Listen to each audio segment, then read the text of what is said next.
السلام عليكم خوتي خواتاتي، مرحبا والف مرحبا في فيديو جديد. كيف ما عرفتوا دابا راه البرد هذا بدا كيبرد الحال والكحباج دايره في الدراري. المهم عندي نصور الوصفه ديال الشريحه ديال البرد. هي راه مزيانه للبرد والهشاشه في العظام، وراكم عارفين الفوائد ديال الثومه والشريحه. راه شفتوا البنات، خديت انا هاد الشريحه هادي، ها هي شفتوها، شديتها غسلتها مزيان. هي هادي خديت هادي ديك اللي كتكون بحال هكا، هي جايه في لامبالاج ديالها بحال هكا. المهم البنات، ها هي خديتها غسلتها مزيان، تسقطرات وشديتها قطعتها من هنا، وحيدت ليها ديك النباته اللي كتكون فيها. بغيت نوريكم شي وحيده، ها نتوما شفتوا، هادي حيدتها لها، هادي حيدتها لها صافي، وغسلتها مزيان وقرطتها كما قلت لكم على هذا الشكل. هو هذا تقرطت مسقطره من الماء، ما فيهاش حتى شي نقطه ديال الماء.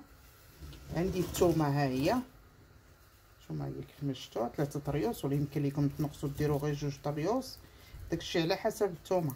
انا درت غير 2 طريوس، غير حطيت هذا الراس زين، انا درت غير 2. هي هي منقيه. الثومه الحمراء البنات، تكون الثومه الحمراء. ها الكسكاس ديالنا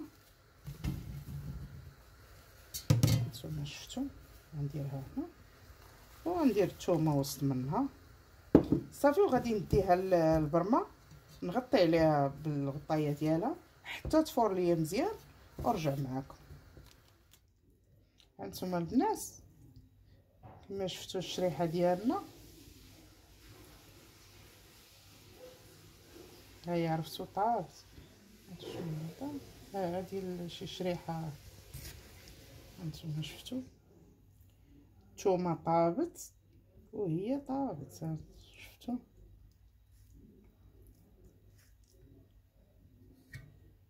دابا غادي نشدها ونديرها في الكاس ديال المولينكس.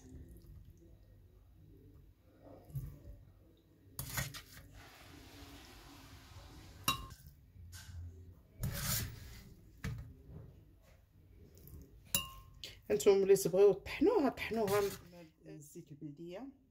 عندي الزيت البلديه حره، ولا ما عندكمش زيت البلديه ديروا حتى زيت الزيتون، كتباع في الحانوت حتى هي مزيانه. المهم غادي ديروا القياس اللي غادي طحن فيه، نشدو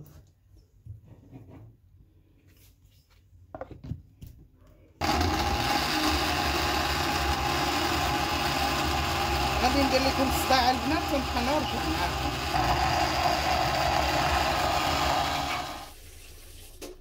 هانتوما البنات، ها الشريحه ديالنا ها هي كملتها في الطحين. دابا غادي نزيد عليها شويه ديال الجلجلان، ها هو يكون منقي مصوب صافي، وتخلطوها معاه.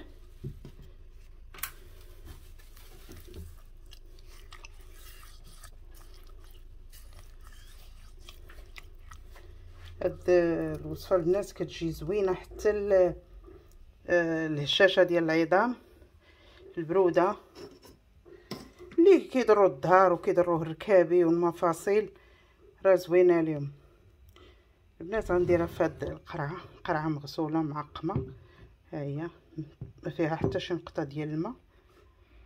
هانتوما البنات، ها هي بعد ما درتها في القرعه، ها هي شفتوها. ضروري الزيت يبقى فيها من الفوق، الزيت يبقى مدرج لينا الوصفه ديالنا، ها هي شفتوها.